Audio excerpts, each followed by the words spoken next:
Em primeiro lugar, Rociclei, Arthur, muito obrigado pelo convite de estar aqui, aos organizadores do evento. Arthur, é um prazer estar com você aqui. Nós somos da mesma escola, e dou os parabéns a você por ser o presidente da Liga, que é uma coisa que faz muita diferença para as pessoas que têm interesse em cardiologia e querem seguir isso. Então, esperamos você ou no INCOR ou em Botucatu, né, Flávio? Estão melhorando as coisas lá. Muito bom. Eu estou trazendo o caso de uma mulher de 67 anos, hipertensa e dislipêmica. Esse é o meu slide com conflito de interesses. É uma mulher portadora de hipertensão arterial em uso de enalapril 10 miligramas 2 vezes por dia, hidroclorotiazida 25 ao dia, dislipêmica de difícil controle por intolerância a estatinas. Mas ela acabou tendo menos dor muscular quando trocou para pravastatina e associação de ezetimiba. Ela é assintomática, uma pressão arterial de 122/86, obesidade grau 1. Hemoglobina glicada de 5,4, um colesterol 88. E,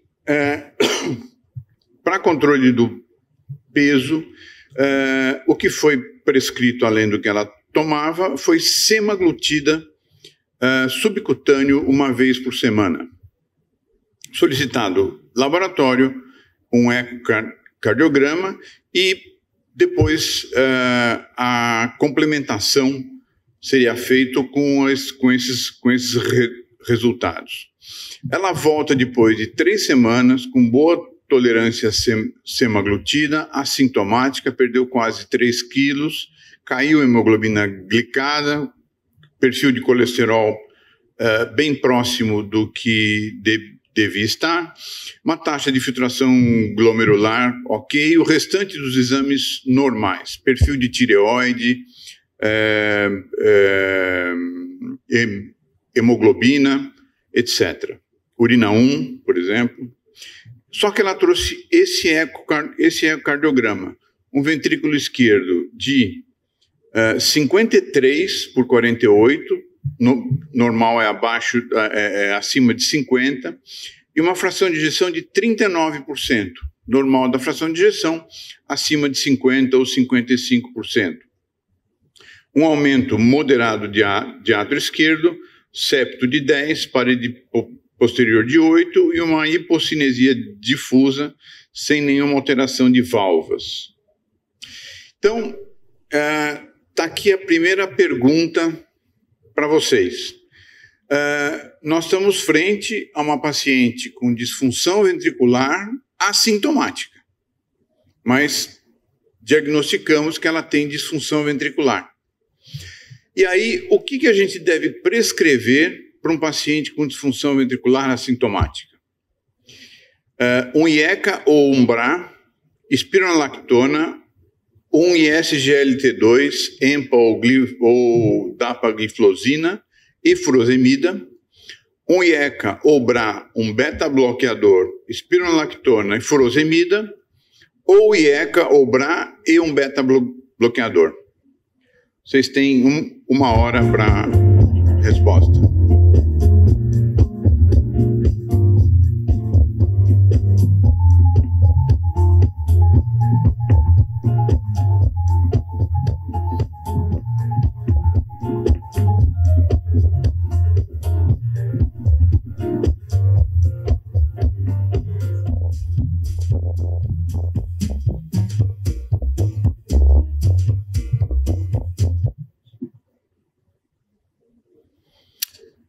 Muito bem, plateia altamente gabaritada. A maioria votou em só IECA e um beta-bloqueador, IECA ou BRA e um beta-bloqueador. Isso está muito correto. Por quê? O que a gente deve prescrever, fez o diagnóstico de disfunção ventricular, mesmo que o paciente seja assintomático, ele tem que tomar essas duas drogas. Nós vamos ver um pouquinho daqui para frente. Por que não um ISGLT2, DAPA ou empagliflozina? Porque eles foram testados em pacientes sintomáticos e não em pacientes assintomáticos. Além disso, os estudos com espironolactona também foram feitos com pacientes sintomáticos, assim como sacubitril valsartana foi feito em pacientes sintomáticos. Nós podemos avaliar por esse gráfico, desde o indivíduo assintomático, que a gente faz o diagnóstico de disfunção ventricular, até quando ele se torna sintomático, com sintomas intensos ou refratário, que o IECA ou o BRA e o beta-bloqueador tem que estar desde o início. Quando ele se torna sintomático, aí a gente pode pensar em trocar o IECA ou o BRA pelo sacubitril valsartana. Eu vou mostrar daqui para frente o motivo disso. Aí o inibidor do SGLT2, como empagliflozina e dapagliflozina, a espironolactona, e aí as outras drogas que não têm impacto na mortalidade. E quanto mais intenso, mais a necessidade de otimizar a medicação. Quando ele se torna refratário, a gente pode pensar em ressincronizar, que é um procedimento que faz com que as paredes batam de novo, mas o paciente tem que ter indicação para isso, ou, eventualmente, transplante. E por quê? Desde o início, a gente tem que dar um antagonista do sistema renina-angiotensina? Porque estudos como o SAVE, e veja que esse é um estudo de 1992. É um flash? Está tirando foto? É um estudo de 1992 e que mostra que nos indivíduos que têm disfunção ventricular pós-infarto, mesmo assintomáticos, a prescrição de um IECA reduz mortalidade, reduz hospitalizações e reduz o aparecimento da insuficiência cardíaca. Um outro estudo importante, que foi o SOLVID, avaliou o efeito do enalapril na mortalidade e o desenvolvimento de insuficiência cardíaca em pacientes assintomáticos com disfunção ventricular. E houve a demonstração de que houve 7 vezes menos desenvolvimento de insuficiência cardíaca, 7 vezes menos desenvolvimento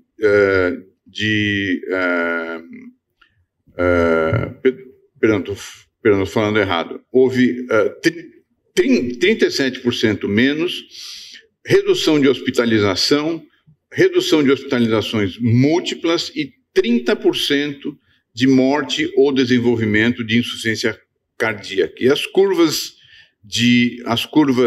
de morte ou desenvolvimento de insuficiência cardíaca são bem diferentes. Então, está indicado isso, e os beta-bloqueadores, no estudo Capricorn, no subestudo que se chamou MERIT também, 1.000 e quase 2.000 indivíduos pós-infarto do miocárdio com disfunção ventricular.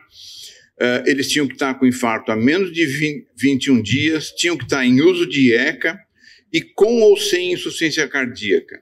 E houve uma redução de 23% em morte por todas as causas e 25% de redução de morte cardiovascular. Então, fez o diagnóstico de disfunção ventricular mesmo no assintomático, e o IECA, o BRA e um beta-bloqueador estão indicados. Então, a senhora fulana ficou com um beta-bloqueador, um IECA ou um BRA. E o beta-bloqueador carvedilol ou bisoprolol ou succinato de metoprolol. Os outros não demonstraram ou demonstraram efeito neutro no paciente com IC. Agora, a investigação da etiologia isquêmica é mandatória num paciente com disfunção ventricular. Como vocês investigariam? Com uma prova funcional, quer dizer, um teste ergométrico, uma cintilografia ou um ecoestresse, ou com uma prova anatômica? uma angiotomografia de coronárias ou uma cinecoronariografia? Essa é uma pergunta difícil. Sempre é uma discussão.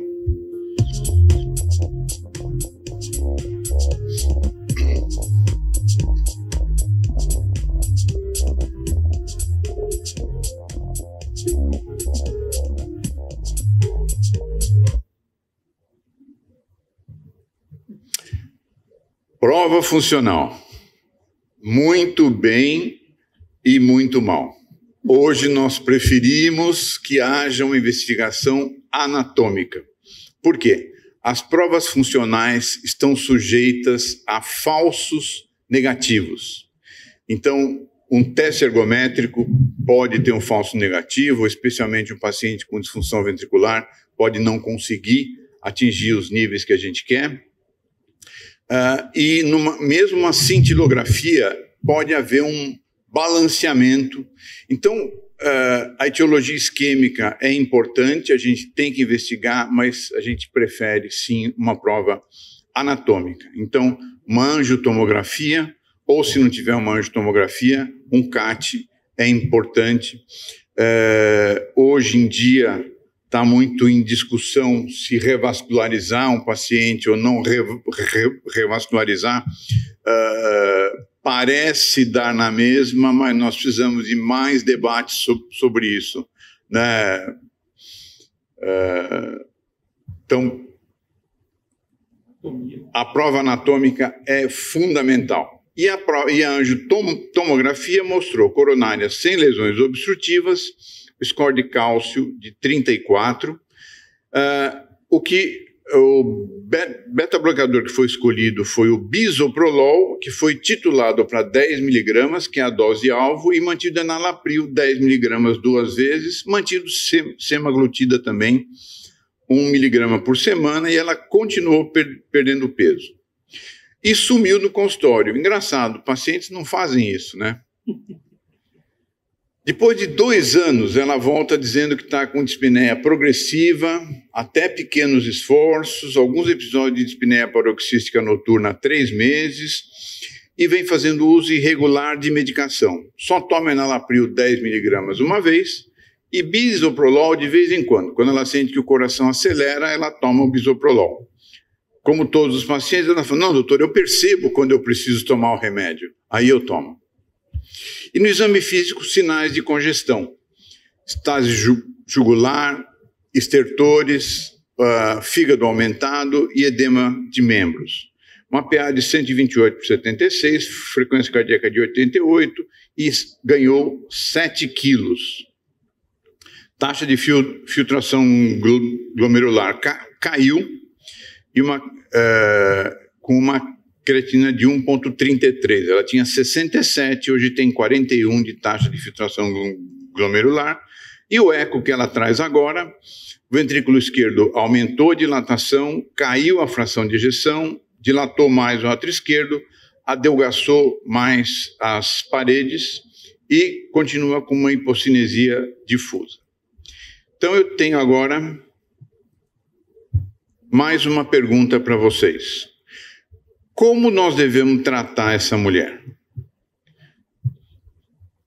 Primeiro, suspender o beta-bloqueador porque ela está congesta. O beta-bloqueador é um inotrópico negativo. Reduzir IECA porque ela piorou a função renal. Segundo lugar, introduzir digital. C, mantenha o beta-bloque, mantenha o IECA, introduz espironolactona, dá empagliflozina, dá furosemida e mantém os hipolipêmicos. E aí?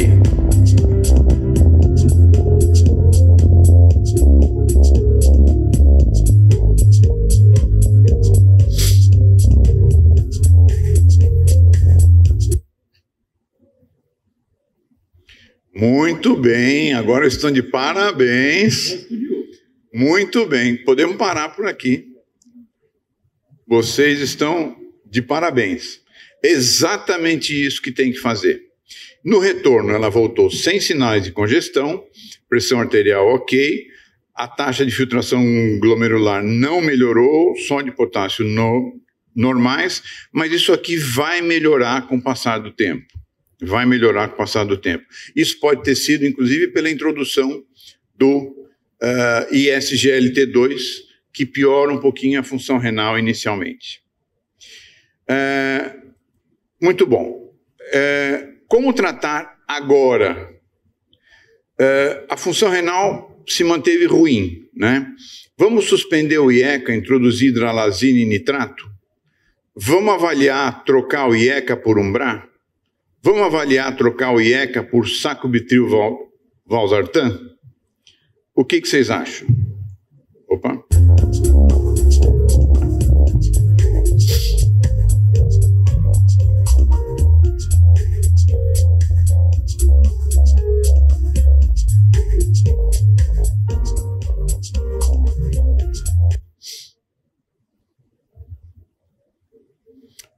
Muito bem de novo, nota 10 para vocês, nota 10, exatamente isso.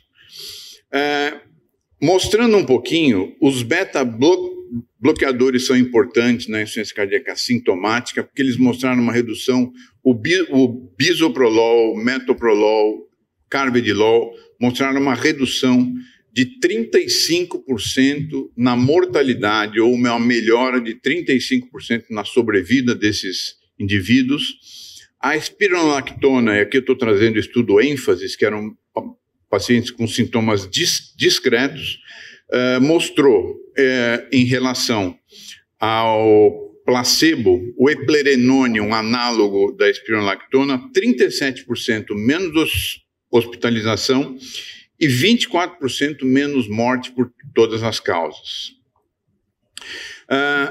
E o sacubitril valsartana, no estudo Paradigm, quando comparado com enalapril, mostrou uma redução de morte e hospitalização de 20%. Então, o tratamento padrão hoje inclui sacubitril valsartana. E os IECA, eles não começaram, eles são drogas, os IECA, perdão, os inibidores do SGLT2 são drogas usadas para diabetes. Porém, nos estudos como o EMPA-REG, Canvas, DECLARE, o VERTES, houve uma demonstração de redução de hospitalização por insuficiência cardíaca, o que levou ao desenvolvimento, à necessidade do desenvolvimento de estudos específicos em pacientes com insuficiência cardíaca, e os dois estudos principais foram o DAPA Heart Failure, que é esse aqui, e o EMPA e o Emperor Reduced. Quase 5 mil indivíduos sintomáticos, fração de ejeção menor que 40% para DAPA ou placebo, e eu vou mostrar apenas os componentes do desfecho primário. Então, houve uma redução de 30% do agravamento da insuficiência cardíaca, então, estabilidade, e uma redução de 18% de morte cardiovascular, em diabéticos e em não diabéticos. Isso foi outra coisa que nos chamou muito a atenção. E o Emperor Reduced, com empagliflozina, mostrou também, mostrou só a hospitalização por insuficiência cardíaca com uma redução de 30% também. Mas não foi um estudo que teve poder para mostrar a redução de sobrevida. Ele teve algumas diferenças, teve menos pacientes, os pacientes estavam tomando drogas diferentes. E, de novo, em diabéticos e não diabéticos. Então, isso, além disso, uma coisa importantíssima, que foi uma preservação da função renal, uma redução de 50% na progressão da doença renal, quer em diabéticos ou em não diabéticos, embora a maioria das disfunções renais fossem rindo-diabético. Então, a senhora fulana ficou com um beta-bloqueador, sacubitril valsartana, espironolactona, DAPA ou empagliflozina, furosemida se necessário e os hipolipemiantes. As nossas diretrizes dizem exatamente isso. A gente pode começar com o IECA ou BRA ou um INRA, beta-bloqueador, um antagonista de mineralocorticoide, como a espironolactona. Se o paciente continuar sintomático, aí sim o INRA e o ISGLT2 estão indicados. Entretanto, as diretrizes europeias são mais contundentes e colocam essas 4 drogas, 4 classes de drogas, como primeira escolha no tratamento da insuficiência cardíaca, e é o que a maioria de nós faz. Então, muito se diz que o paciente tem que estar tomando as 4 drogas em 4 semanas. Eu só queria lembrar que não é a dose otimizada das 4 drogas em 4 semanas. Tem que estar introduzido as 4 drogas em 4 semanas. Então, a base do tratamento ficou isso aqui: beta-bloque, IECA, BRA ou INRA, e SGLT2, antagonista de mineralocorticoide, e se não resolver, ressincronização, CDI, transplante, e a gente pode usar algumas dessas drogas adicionalmente, mas são drogas que não mudam o prognóstico, como ivabradina. Hidralazina e nitrato muda um pouco o prognóstico, sim, quando comparado com placebo. Digoxina não muda o prognóstico e ferro estabiliza o paciente. Só para as últimas coisas que eu vou mostrar, as doses iniciais e as doses alvo do captopril, enalapril, ramipril, lisinopril, que são os IECA que nós temos, os BRA, que nós temos losartana, valsartana, candesartana e irbesartana, são essas as doses iniciais e as doses alvo. Sacubitril, valsartana, a dose inicial é 50, dose alvo 200. Bisoprolol, aqui é 1,25, mas a dose alvo é 10 mg, carvedilol 25 duas vezes, metoprolol 200 mg por dia, nebivolol usado apenas em pacientes com mais de 70 anos. Idapa ou empagliflozina, 10 mg por dia. Espironolactona e eplerenona estão aqui. Espironolactona a gente usa 25 mg, é o que demonstrou benefício, 50 mg um pouquinho mais, porém traz mais piora da função renal e traz mais hiperpotassemia. O que nos interessa é exatamente isso que está acontecendo aqui, ó. É quando a fração de ejeção melhora. Então, comparando que quando a fração de ejeção piora, a ocorrência de desfechos como morte ou hospitalização é muito maior quando a fração de ejeção piora e muito melhor quando a fração de ejeção melhora. A paciente voltou depois de 6 meses, com uma melhora significativa da fração de ejeção e uma redução do seu tamanho do ventrículo esquerdo. E é isso que nós queremos. É exatamente isso que nós queremos. Muito obrigado pela atenção.